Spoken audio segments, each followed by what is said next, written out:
We'll get started here. Welcome everyone to this webinar, Introduction to EQIP. It is May 22nd, 2025. This webinar is being recorded. Thank you to our previous employee, Jack Milan, for volunteering his time for recording for us today. I will be facilitating today's discussion. I am Kelsey Wallish with Glacierland RC&D, a nonprofit working across Eastern Wisconsin. Our goals are to assure the quality of the natural resource base for future generations, provide area citizens with an attractive, healthy, and satisfying place to live, work, and play, thereby improving the standard of living for area residents. This webinar is funded by Go Farm Connect of Renewing Countryside. We will answer questions at the end of the presentations and will stay as long as needed to do so. Please put any questions in the chat, or you can raise your hand or unmute and pipe up at the end. Now, I would like to introduce today's panelists, Mike Patton, Kirsten Jursek, and Ken Stock. Mike, would you like to start? Sure. Introducing yourself? I can now. So I'm Michael Patton. I'm the district conservationist with USDA's Natural Resources Conservation Service out of the West Bend office. I also service the Plymouth office as well and cover Sheboygan, Washington, and Ozaukee counties. Thank you, Mike. Kirsten, would you like to start next?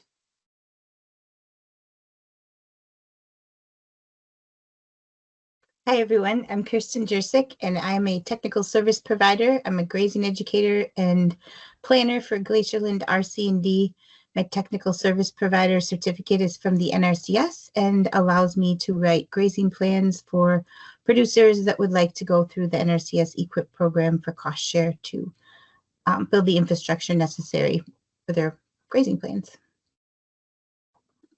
Thank you, Kirsten. And up next, Ken Stock.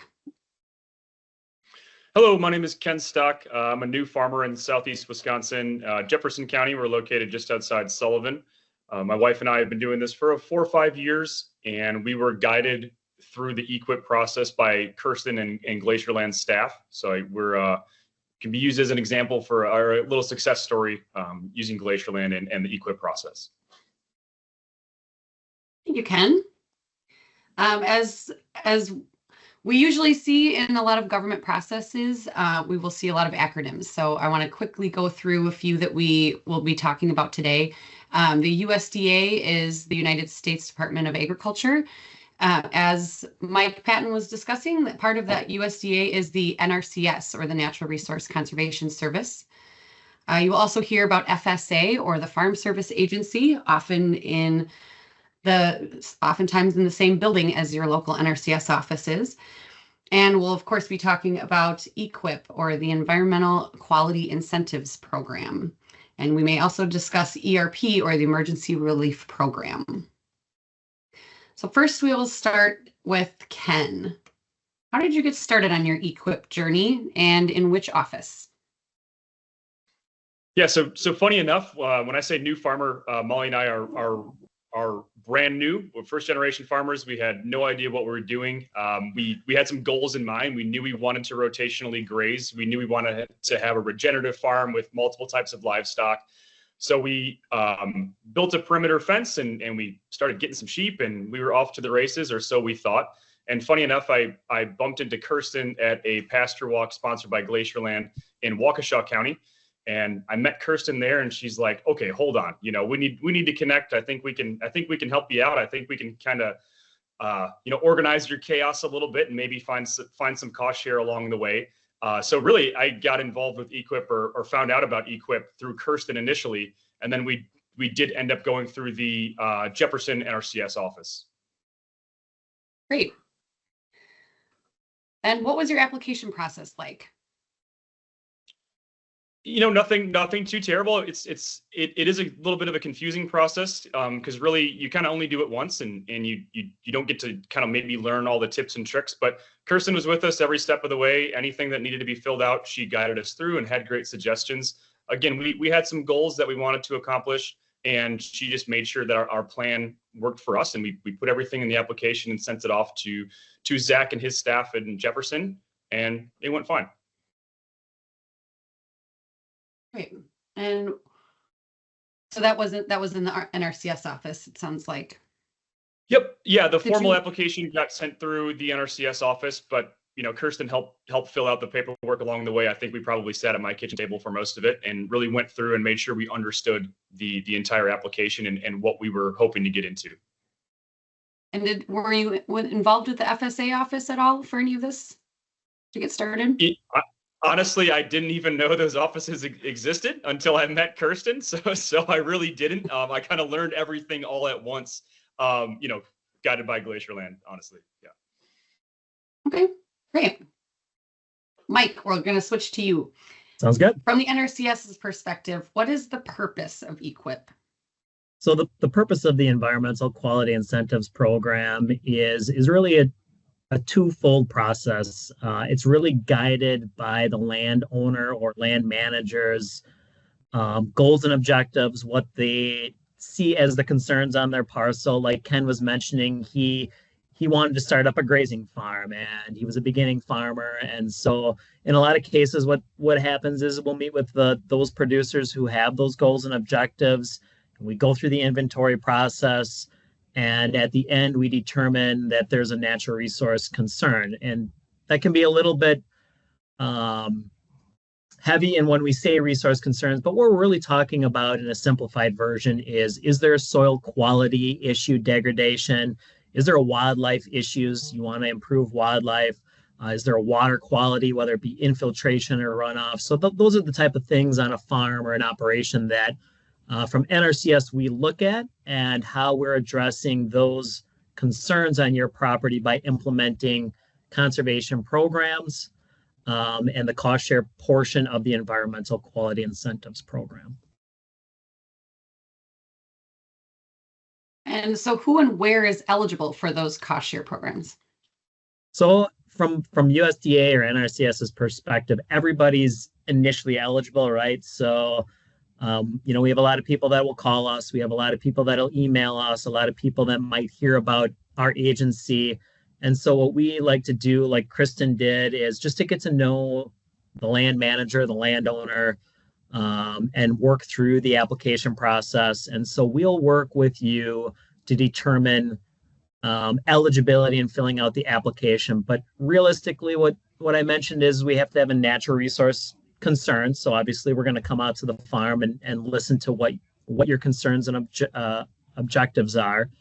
And whether we can address that with a conservation practice. Ken did mention the Farm Service Agency a little bit. There is eligibility for USDA programs. And so between the Farm Service Agency and the NRCS, we will work with you to guide you through those eligibility paperwork, the adjusted gross income, the highly erodible lands forms, and some of those other forms. We'll work hand in hand with you to make sure that it is not an obstacle. Great, thank you.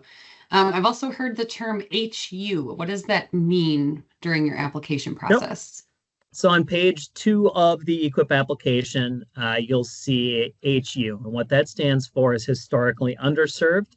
That can be anything from a beginning farmer, somebody who hasn't been farming and filing a Schedule F for the last 10 years. It could be somebody who is been out of the military, honorably discharged from the military, and has also not been farming 10 years. It also includes some of our socially disadvantaged groups, as well as limited resource farmer, and that's based on the county. And we would work with you to help guide you. You make the final determination of whether you feel you're historically underserved, but we'll work through some of those items just to make sure that you feel comfortable in answering what you're looking for or what designation that you feel applies to you. The other thing with the historically underserved designation is there is a process that if you are eligible for the historically underserved, that you may receive or can receive 50% advance payment for some of the EQIP practices, provided we get to an agreement later on in the process. Great. And then I'm going to ask an additional question to that. So yeah. if you are qualified as historically underserved, what does that mean for the cost share rate Sure. in general for EQIP? No, that's a good designation or a good qualifying question. It does raise the incentives that you're eligible for. It goes from approximately that 75% incentive payment rate to 90% payment rate. So it is a little bit additional increased payment rate over somebody who's not considered historically underserved, and can help kind of fill in those gaps as a new beginning farmer. There's all these things that you didn't know you need to do and these bills just to get into farming. And we view the historically underserved rates as to help sort of guide your way or afford some of these items to be able to implement not only conservation on your land, but to be able to address your goals and objectives while also improving your farm business. Okay, thank you, Mike. That sounds really important during that application process. It's a big difference. And I've also heard this question a lot too. Should someone be putting their name or their LLC or farm name on their application? That is a question we do get a lot. And what I'll pose back to the client is, well, how do you do your taxes, right? So when we think about this, if you do get a contract with USDA and you do receive payments with that contract, how do you want to receive those payments? How, when you get your 1099-G, which is a form that says you received so much from USDA for this particular program, do you want that to go towards your filing taxes as an individual, towards an entity? So I'll really say it depends on how you're structured.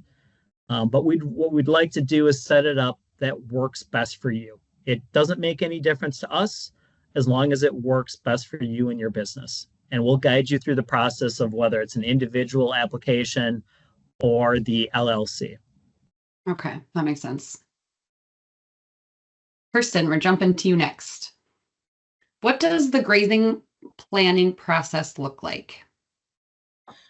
So the grazing planning process looks a little bit different for each producer. So what we really like to do at first is just have a conversation. It can be a telephone conversation, it can be a video conversation, but just have a conversation with the producer to find out what their overall goals are on their property and what resources they may already have. Like, do they already have livestock? Do they already have fence? Do they have help? Or is it one person working alone on on the farm? And just to get a little background on their farm, how long they've been there, what they know about their landscape. I think we all know after we live at our farms for a few years, they look really different in July than they do in January. And so just finding out some of the background knowledge on the farm and what people know about their own farms is really important. So that initial conversation is crucial to figure out the farmer's goals and knowledge level of their landscape and or of the livestock that they're hoping to graze. So we have initial conversation with people, and then after that conversation, we send them a voluntary release of information form. And that form allows the NRCS and the Farm Service Agency staff to talk with us and to share information with us, to share the maps they may have on file already, or the maps they do have on file already with us, so we can use those as part of the planning process. After that initial conversation, we do our homework. We pull up we look at the property holistically and see if there's any environmentally sensitive areas on the property that we will be working with. And then we also pull up all the soils for the property, and we determine based on those soils what the forage volumes may be once the pastures get established on that property. After we do gather our homework, so we have our initial conversation, then we gather our homework, and once we have all our homework gathered, then it's time to come out and have a site visit with the producer. At that site visit, we walk pretty much the entire farm. So that visit takes a while. We share information about the NRCS EQIP cost share program. And in addition to that, some of the counties have some cost share programs. Some of the producer-led watershed groups have some cost share programs. So we're very knowledgeable about what's available in the counties we work in. So we work with the farmer to determine what program for cost share would be appropriate for them to solve any of the resource concerns we identify as we're walking across the property and help achieve their goals. So after that first site visit is done, we come back to our offices and we do a lot more homework. So we lay out based on what we see in the field, how we think the pastures could be laid out. You know, we take the stocking rates into consideration that they may already have, or what their goals would be for stocking rates of livestock. And we put together a preliminary plan that we think will be effective for that property and their goals. And then we come back out and have a site visit number 2 and just kind of go all over this information, and we leave maps with producers to look with and to plan with their families with, or whoever else their partners are that may be involved in the project. One thing I'm going to emphasize is it's really important to have everybody who's going to be part of this operation involved in the planning process. So for example, when I met with Ken, I didn't just meet with Ken. We met with Ken and Molly at their kitchen table, you know, talking over things and making sure everybody was on the same page, because that is crucial for the long-term success of these projects. We go back from after the second meeting, you know, we want people to look at their maps at what we've proposed, and we usually all come up with some changes. Oh, maybe this would work better. Oh, maybe that would work better. And we kind of continue that process with the producer until we all are in total agreement of a plan. And usually at the second visit, we'll bring maybe the NRCS staff out. Maybe the second visit or the third visit, we'll have someone from NRCS come back out, whoever's going to be working on the contract at the NRCS office. Just make sure everybody's in agreement. Make sure the staff that are going to be putting the contracts together for these producers are in agreement with what we've planned, and just everybody's on the same page. So we're all better together, and it's really important to have everybody involved. Sometimes the NRCS staff meet the farmer first, and they bring us along out to the site visit. So it can go either way. Maybe we'll meet people first and bring NRCS, or maybe NRCS will meet them first and bring us. Okay, great. Sounds really thorough. You kind of answered this already. What are some of the main things that you're really looking for when you're there on site, though? When we're there on site, we're really looking to better understand goals, and then we're really looking to see what, Mike kind of brought this up, but what resource concerns are there? Do we have, we see this off of our planning maps, but then we hone in on it more when we're there. So do we have surface water on site? Do we have areas of really shallow depth to groundwater where we may need to keep these livestock out of? Do we have super permeable areas that we may need to keep livestock out of? So we're just kind of doing a holistic overview of the farm, and not only gathering what's there environmentally, but also looking at what the farmers have for equipment. You know, is the equipment that they have, is that going to keep running? You know, is it, what do they have to work with? What are the resources that they have to work with, and how will those work into the overall operation of the grazing plan? Okay, that's more clear. So how long does this process take? If Ken wanted to get a grazing plan done in less than a month and wants to start building his fences this summer, is that realistic, or how long does that process? It sounds like there was a lot involved in this process. Yeah, so it is not a fast process by any means. The process with working with us as grazing planners is not a fast process, and the process of working with NRCS is not a fast process. And that used to seem silly to me. Like, I was always in a hurry when I was younger, and like, let's just get this done, and let's just get this built, and let's just keep moving on. When I look back at the planning process, it's super important to have a really well thought out plan. And those really well thought out plans turn into really successful projects. So one of the things I think about rotational grazing is I think about the term manage intensive rotational grazing, and then it's all about the management. And so if we use proper management in our planning processes, and we really thoroughly think through this process, that management is going to be key to the long-term success of the operation. And so usually I never want to rush a plan. I have, and they haven't worked well. So experience has taught me not to do that. And, you know, it's going to take at least 3 months or longer from the time we meet somebody to the time we can complete their plan. So NRCS, and Mike can allude to this more, but NRCS they collect applications year round. But then there are specific times of the year that are sort of drop down. Okay, now we need to take all these applications, all these plans that have been written, and rank them.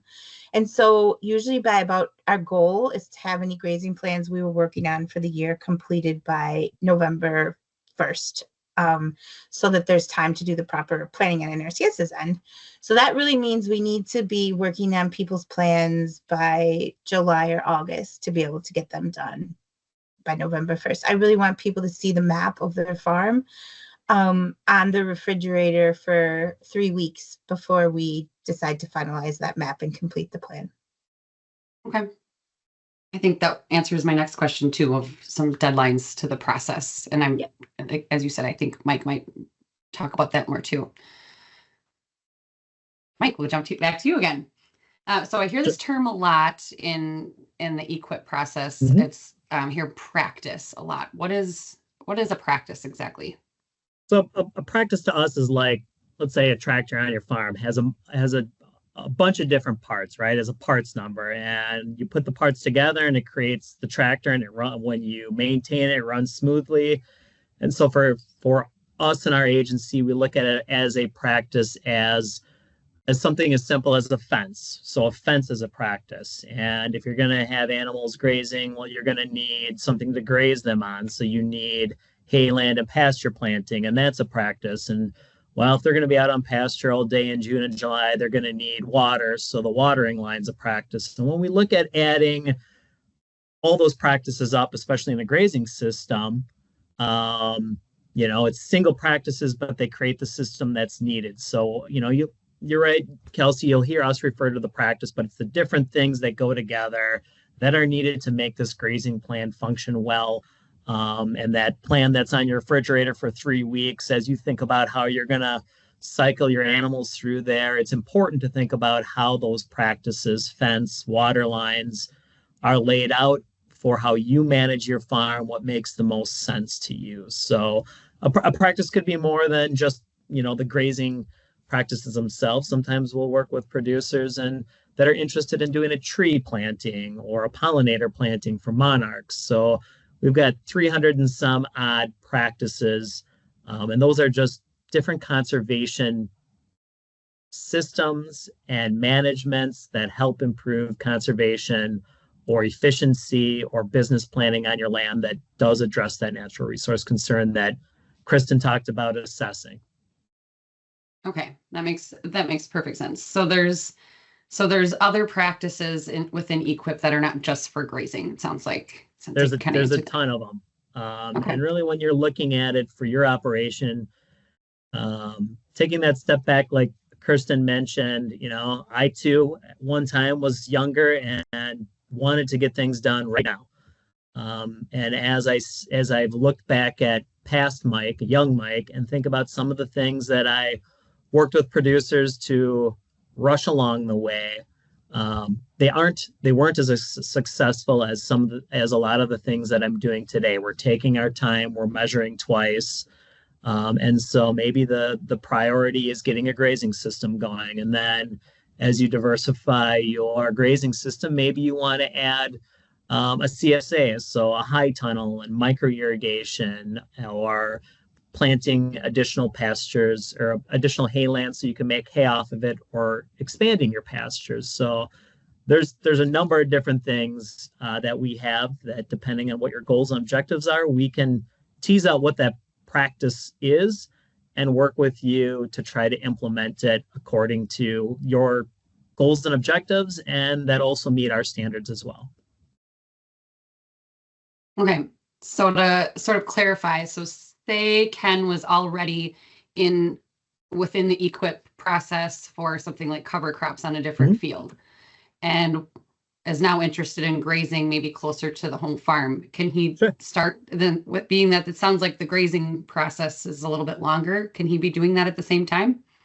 We could be doing it concurrently. We could do it in the same application where we're planting that 10 to 80 acre parcel of grazing. And if you want to enhance your application, because your application will compete against other applications sort of doing the same thing, or grazing applications. And so if you also want to do cover crop on your cropland and maybe a pollinator on a spot that's low production and well drained, and also do grazing, that it meets your objectives and you feel you can do those things, we can look at planning on all those aspects on your farm, provided it makes, it's part of your business plan, it makes sense.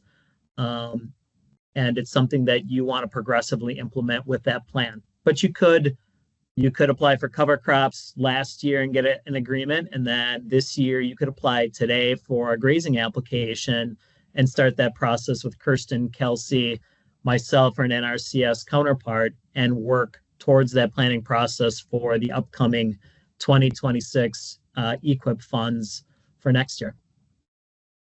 Okay, that makes sense. So, Ken, back to you. Did Kirsten work with you, making sure that the plan works for your family specifically, or does it feel like the grazing plan process was just sort of a cookie cutter process? No, definitely not cookie cutter. And this was really the fun part because we got to sit down and frankly learn a lot throughout the, writing the grazing plan and going through the application process. This was enjoyable where we got to really see how far our farm could go. We calculated potential forage quantity and we calculated potential stocking density, and we figured we had a better idea of how many head, how many ewes that our land could actually support without overdoing it, and also utilizing all the forage that was there. Kirsten, she really listened to what we had to say. We didn't want to spray, we didn't want to till, so she had some great recommendations as far as just interseeding into our existing pasture. We didn't disturb anything. She made sure we timed it correctly and made sure we had the right seed mix that we could just plant right into what was existing and improve what we had versus starting over. I'm thinking of other things, like water line spacing and spigots on water lines. I didn't think too much about toting around a 100-foot water hose. That seemed fine to me, but she asked, hey, you guys have young children. Is your 5-year-old going to want to drag a 100-foot hose? Maybe a 25-foot hose is much more reasonable and really do the work up front versus all the labor on the back end. Because again, Kirsten's written, I'm not sure how many grazing plans, but she's seen success and she's seen failures, and really getting started off on the right foot and making sure that plan worked for everyone was essential. Great. Sounds like she did a really good job. It also sounds like there could be a lot of paperwork involved in this whole process. Was she able to help you with all that? I think you kind of mentioned this earlier. It sounded like she was pretty helpful with the paperwork. Yeah, definitely. Especially as a new farmer and never going through this process, I don't see there like a good way just to learn on the fly and DIY everything. There's just I don't see that being practical for a new farmer. Any questions that we had, any recommendations, Kirsten was there the entire time, and Zach and the Jefferson staff were also great. But yeah, Kirsten knows the plans inside and out. She knows the paperwork inside and out. And if anything she couldn't figure out, that was just a phone call away, going back to the NRCS office. Oh, great, good. And so it sounded like she was pretty close in communication with you throughout this entire process. It wasn't just and Kirsten described it earlier too. It wasn't just a first phone call or one site visit. Sounds like she was there quite a bit. Yeah, no, she detailed, the 3 visits, and that was kind of, maybe that's more of like, the formal plan. But I think in between there too, I also probably had a million questions. So at some point I probably just started texting her and made sure everything got answered. And again, not knowing the process at all, I was probably a little confused on timelines and when we could start and when things, when we could say go and actually start putting things in the ground. So yeah, we communicated probably weekly, as we were going through the process. And once we got down to contracting time and making sure we had all the T's crossed and I's dotted, maybe a little more frequently once we got down to that time. Good. It sounds like Kirsten was really helpful. She's busy. Mike, yeah. Mike, what happens when Kirsten's done writing that grazing plan? Can Ken start building his fence yet? That's a great question. Typically what happens with the grazing plan is Kristen will submit the plan to NRCS and we'll review it. And she's done so many plans that typically within a week or two, when NRCS gets to reviewing it, we approve it. And that's sort of the first phase, that it meets NRCS standards, that it's going to planned out, it's going to be successful. To answer your question quickly, no, we're not ready to graze yet. We're not ready to start building fence. What NRCS then will do is, like Kirsten had mentioned, we're definitely involved on either one or all the visits. And when the grazing plan's done and the landowner or the land manager is ready to I'm excited. I want to get to grazing. what's my next step? Then NRCS will work with you either at the field office level with a technician or a planner in the office, and we'll use that grazing plan. Consider that your business plan for grazing. It's going to have everything in there sort of drawn out. And then what we'll do is we'll create our drawings and our plans that meet NRCS standards as identified in that grazing plan. And we'll develop a very technically detailed spec sheet so you know what the fence layout looks, how many strands of wire, what type of post material, whether it's treated post or natural post, what size pipe. It may sound silly, like why can't I just throw a hose out there and water the animals on the back 40? And what I'll say is if it's uphill, that 5/8 inch hose has a lot of friction. So we just make sure that when we design it and the materials that we use, that when we're done, the plan and specs, they'll meet your objectives and they'll work, and that they'll last for 20 years because we want to make sure that those animals on the back 40 are able to get water. So typically from November through January, we'll work to collaboratively with Glacial Land RC&D or the grazing specialist if any changes are made, because communication is the key to making the process efficient and meeting everyone's objectives. And then at the end, we'll have the designs that will meet up at the kitchen table and kind of go through them, look at any last tweaks that may make sense to the producer as they've been looking at their refrigerator on the design. We'll have the decision makers sign the designs, and typically in February, we'll have your application ranked with liked applications, and then applications are funded based on ranking scores in a competitive basis. And probably about mid-February, we'll let you know if you're funded, and then we'll have the designs done. NRCS will work on the contract, and when the contract is obligated and we send you a copy of all your information and we'll give you a call, then we can start building stuff. So hopefully that answers that question in the process. It's a longer process, but it's the measure twice, cut once. Okay. So that kind of answers my next question too then. So once that contract is obligated and signed, then where does Ken buy materials? Where does he start? So a lot of times what we like to do, and I would guess that Ken had the same experience, is we'll work. Sometimes we'll get lists from Grassworks. We'll have a list of different fence builders. And or if Ken's interested and he wants to source out his own material, what we'll do is Ken will send us a list of the materials that he's interested in purchasing, like on a clip from X store. And then we'll look at that clip and say, yes, that's treated, it's at the right length, it's the right size, and kind of go through the list and say, yep, everything you're going to purchase before you purchase looks good. So when it arrives to your farm and we do a quick inspection of the material, that when you put it in the ground and build your fence, you're going to be good. And then if let's say a landowner or producer wants to get a contractor, we'll meet that contractor on site. The first day that they're there, we'll go over the design, make sure everyone's on the same page. Sometimes there's some great ideas that happen that way, and we make some changes on the fly that still meet the standard, and we're all in agreement on what should be done before it's done. Okay. Can he get materials from, say, if there was an estate sale or a barn sale? So that is a tricky question. What I'll say is typically, I should say not typically, the way that we offer our incentives, the incentives are based on new material. So NRCS prefers you to purchase new materials, and the reason for that is that each practice has a lifespan. So let's say the fence has a lifespan of 10 to 20 years. What we want to make sure is that you're not pulling some treated post that's already been in the ground 20 years in your farm and it's not going to last. So the costs that we pay are on new material. And so we prefer to work through that process that way. Okay, that makes sense. Kristen, it sounds like there was a lot of meetings between the farmer and like Ken and Mike Patton for the contracting and for material inspection. Are you going to be at those? So we're all better together, and I love being there pre-contracting or at contracting, just to make sure that the contract matches what we had in the plan.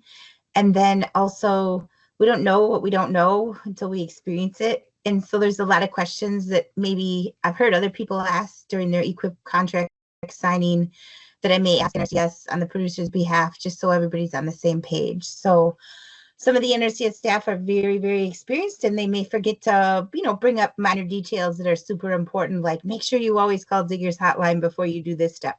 So I do enjoy being there. And again, it's just we're all on the same page and we're all better together. So I like to be at as many of the meetings as possible. That being said, we never want to slow down a process. So if we're not able to be there and we've all communicated throughout the process, and then I think it's, we don't always have to be there, but I do like being there when it can be. Yes. Okay. And if something isn't running smooth for Ken, say either during construction or even after he's started grazing, who does Ken continue to call with questions? Yeah, so one of the things we run into is a lot of people that are DIY people like Ken and Molly are, they're doing their work maybe on the weekends or in the evenings, and all of a sudden they run into a question and the NRCS office is closed. So, they can call us. And that, again, is if we're at that pre-inspection meeting and there were any questions there, we can help more nights and weekends that way. During the construction process, if there's questions and they can't reach NRCS, then they call us, and maybe we have somebody's cell number that could answer a question for us, like different hours. So again, we all just work really closely together. During the implementation of the actual rotational grazing, we do a lot of assistance there because it's really confusing your first year. You go out there and you think, oh boy, is this ready to graze yet? Should I be grazing it? Shouldn't I be grazing it? Or, even 3 years down the road, this isn't, it's like I had more animals out here last year. Am I doing something wrong? So we like working with producers throughout the whole season. There's a lot of science behind everything we're doing here. And there's a lot of people that have a lot of experience that can be really helpful to producers. So I've been rotational grazing I realized this is my 20th year on my farm. So I've had a lot of experiences that I'm happy to share with others. And I've made a lot of mistakes that I'm happy to share with others so they don't have to make the same ones. Wow, very experienced. Great. Last one for you, Kirsten. You signed Ken up for yet another mailing list that we all are on, so many. Why are those emails really important for Ken that come from you? Yeah, so we have our database that we send out, everybody that gets a plan, everybody that wants, people can opt out of our database, but it's really important to be on there because the main thing we announce in that database is upcoming pasture walks and workshops. And the networking, again, we're all better together. When we have a pasture walk or a field day at somebody's farm, everybody's welcome to come and learn from each other. I think there's a huge benefit to group learning. Somebody will ask a question somebody else didn't think of till they got home. People can network with one another, and I started going to pasture walks when I first started grazing, and I met people to share a bowl with. I met people to buy stock from. I met people to buy seed from, just to help me throughout the whole process. So it's sort of its own community. Our grazing networks are our own community of people that are really helpful to other people, and just we all have a lot of commonality.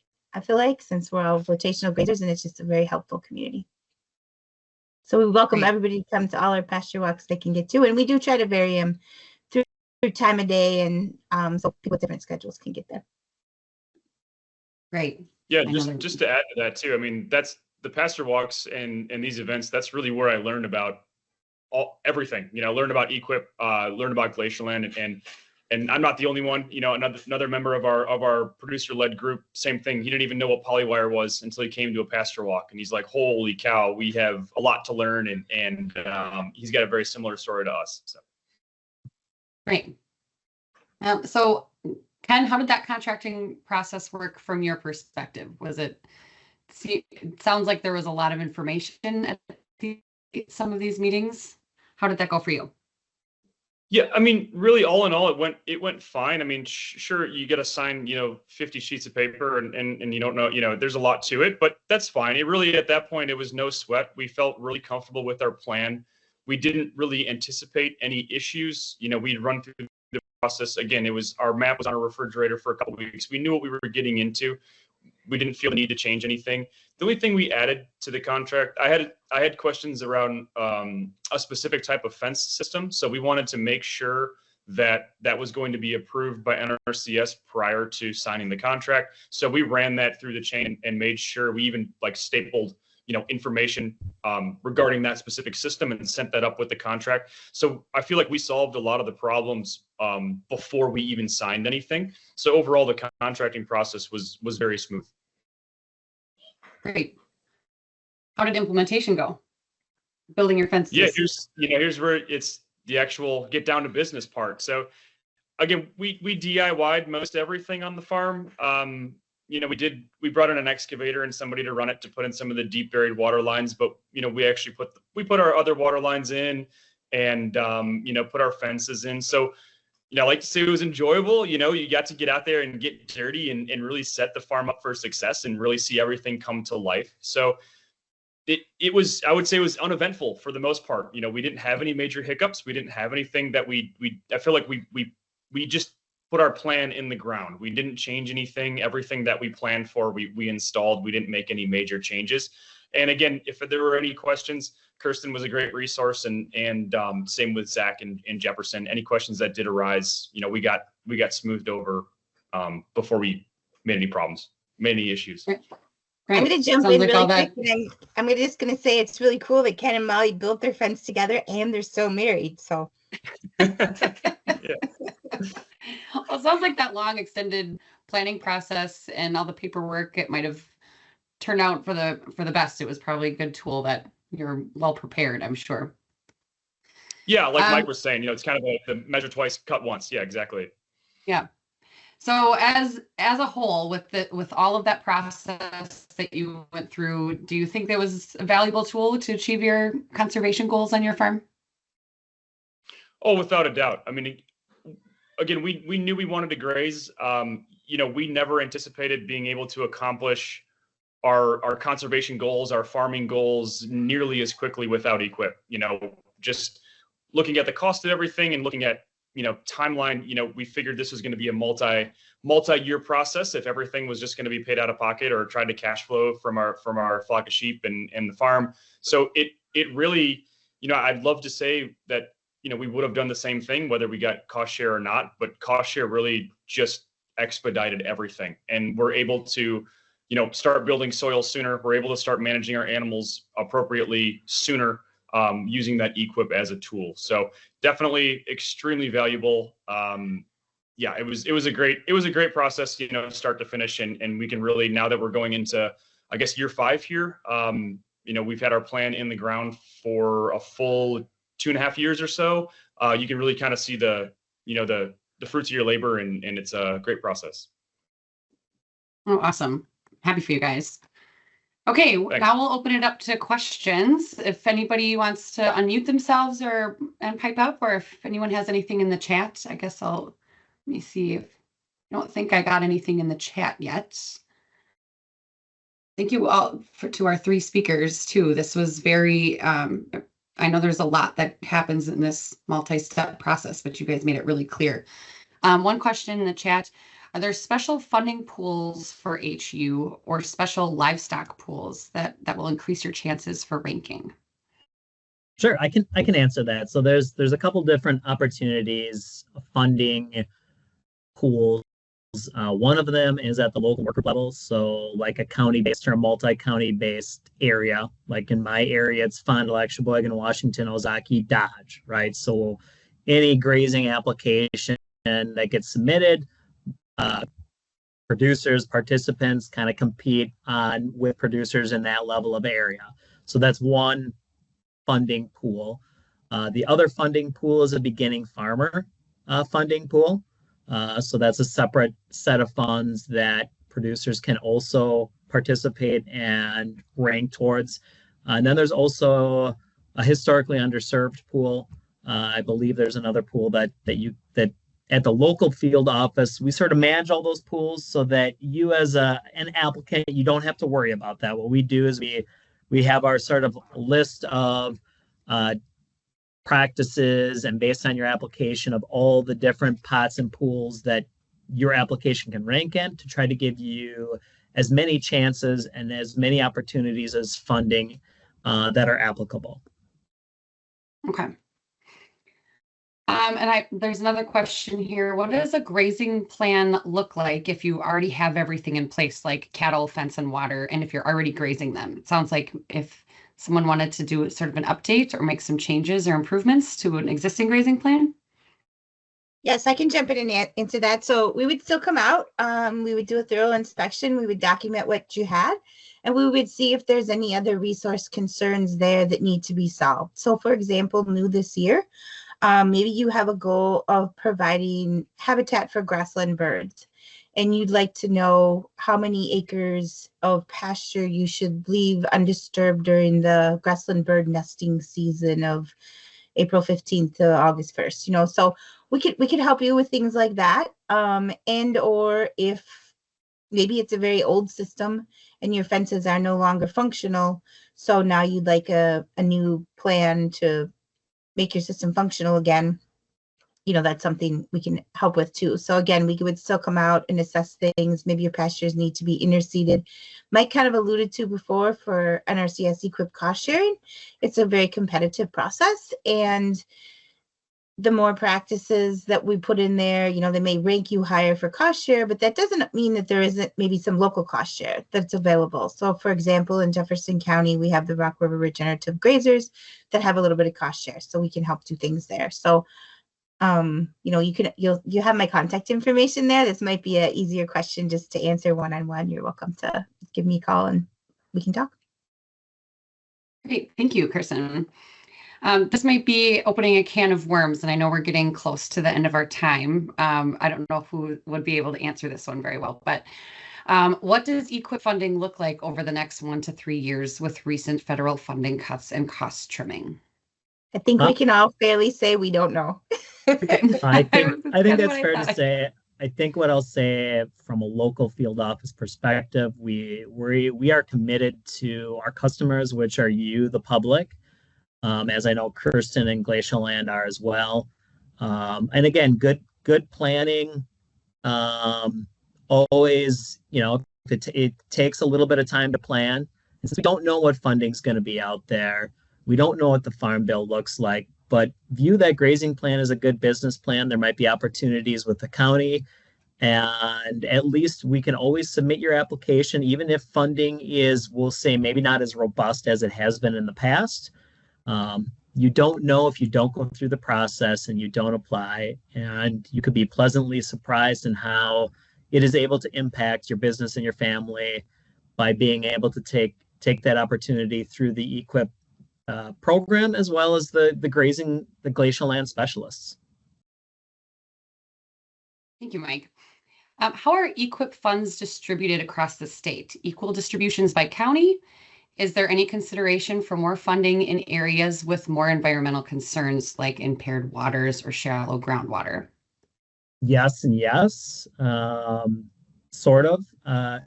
So I think that not to get too far beyond my skis here a little bit. So the state usually receives between $25 and $30 million of EQIP funds.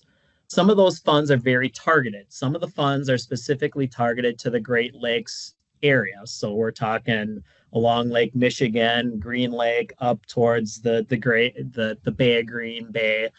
Those funds are targeted, and they're only eligible for certain practices in certain places. So I know that isn't really an answer, but we try to do as good a job as possible based on the funds we have to address and make the funds equitable across the state as best we can. Thank you, Mike. Are there programs or cost share for improving drainage or fixing or adding, like fixing or adding drain tiles? So for USDA or NRCS, we haven't been in the drainage business since the 60s and 70s. We've gone towards addressing natural resource concerns, and some may say having good drain land makes water infiltrate and makes less runoff, and I won't argue with that. But we don't do drain tile or drainage projects through the EQIP program. Okay. If your EQIP grant or your cost share is denied, what does the reapplication process look like? Are there any preference points Sure. for previous applications, or is it possible an application will continue to be denied if it's too small or doesn't rank well? That is a great question, and so I can myth bust on a little bit of this. So your application isn't denied. It's just the fact we get so many applications in the state that require so much funding, right? And so if we only have, if the pot's $100 million worth of applications, but we only get $25 million worth of funding, we can only go down to what our checkbook has available for cost share. So your application's never denied. It's just we didn't receive enough funding to get to your application. And I can tell you your application is important to us as it is to you. And so there is no reapplication process. What we typically will do is August, September, we'll send out a letter, and it may seem more like a form letter, but it just says, hey, due to limited funding, your application did not receive funding this year. Please call us if you are interested in improving your application, or you were interested and you want to move forward, or you'd like us to cancel your application. If you're interested in pursuing and resubmitting your application, there's no more paperwork for the application process. We'll continue to work with you. We'll work to identify different things that we could add to your application, provided it makes sense and it meets your objectives, to try to rank more competitive the next year. Okay, great. Thank you, Mike. I don't see any other questions in the chat. Did anybody else have any questions for either Mike, Kirsten, or Ken? I'll maybe add a clarifying comment. I know it's a question that will come up in the process. So I want to install my practice. When can I get my incentive payment for my fence or my pasture planting? And so what I'll say is typically the NRCS process is that after you've purchased your seed and you've got your seed planted and it meets the seed mix that we have based on Pure Live Seed, we'll go out, we'll take a look. Yep, it looks planted. It's planted when it should be planted. And more often than not, we issue the payment form after the practice is complete. And within 10 to 15 business days, you are direct deposited for that practice project that you completed that meets standard. It's a little bit different if you're a historically underserved producer. You have the opportunity where you can elect to receive 50% upfront payment of what you may be eligible for, so that it helps initiate buying material for fencing. And then when that practice is completed in a timely period and we do the checkout, then you get the other 50% of those funds. So I just wanted to, because it is important for cash flow in business, to understand how the payment process works through our incentive programs. And Mike, is this taxable income? You need to talk to your tax advisor on whether or not you'll pay taxes on it or not. But you will get a form. You will definitely get a 1099-G from the U.S. government, and then that's between you and your tax advisor on whether you will pay taxes on those conservation funds or not. Does anybody else have any questions? I have another one that I thought of, unless somebody else has anything else. Okay, I was going to ask Kirsten, did Ken pay you to write his plan? Yeah, so that's a really good question. So when I wrote Ken's plan, I had funding from the National Fish and Wildlife Federation to do planning in the southeastern Wisconsin, in the watershed that his farm is in. So Glacier RC&D is a nonprofit, and we grant write to get all of our funding. So we are at a little bit of a crossroads right now. As of today, May 22nd, 2025, some of our funding is no longer. Some of it may come back into play very soon, and we will continue to look for more funding. So Ken and Molly did not pay for their plan because we had funding to do it. In the past, other people have hired us to write their plans because we didn't have funding to write their plans. So then we also work at a pay for services program. it can work multiple ways. Okay, thank you. Well, thank you for putting this all together, Kelsey. Yeah, thank you, everyone. We will be posting, we recorded this again, so we'll be posting this on our webpage as a tool for anyone else to check back if you had any other questions. Oh, there is another question that just came in. Real quick before we sign off, can the NRCS contract cover those conservation planning fees? Yeah, that's another great question. Typically, with the opportunities that we have in the grazing specialists, Glacial Land has been able to do a vast majority of the plans, at least in my area.